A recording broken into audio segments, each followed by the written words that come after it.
আমি আর আমার স্ত্রী খবরে এই ঘটনাটি দেখে বেশ বিস্মিত হয়েছি। আর আমি মনে করি আমাদের দেশের রাজনৈতিক দুরবস্থা নিয়ে সবাই জানি। মতের অমিল থাকাটা স্বাভাবিক, কিন্তু এখন আমরা পুরো দেশকে বিভিন্ন দলে ভাগ করে নিয়েছি। ঐক্যবদ্ধ হয়ে কেউ দেশের জন্য কাজ করছে না। সত্যি বলতে সে একজন বিভাজন প্রিয় মানুষ, তাই এ ধরনের ঘটনা ঘটা একেবারেই স্বাভাবিক।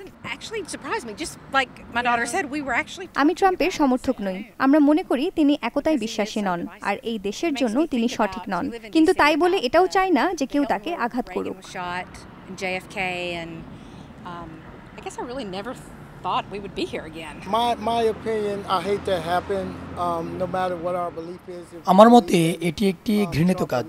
আমরা ট্রাম্পকে সমর্থন করি বা না করি, যে ঘটনা ঘটেছে সেটির প্রতি নিন্দা জানাচ্ছি। আমি প্রার্থনা করছি তিনি যেন সুস্থ হয়ে ওঠেন। Well, and I just pray for him, and I pray for the country that we move towards a better country.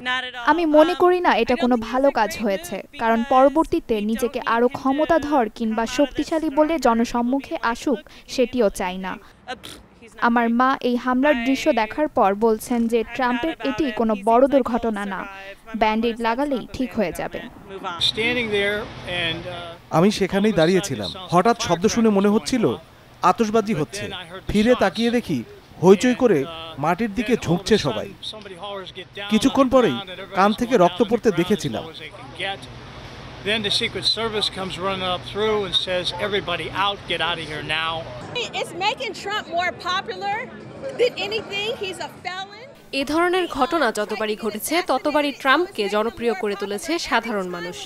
এই হত্যা করার যে চেষ্টা করা হয়েছে এতেও তার জনপ্রিয়তা দ্বিগুণ বেড়ে গেল। It's making him more popular.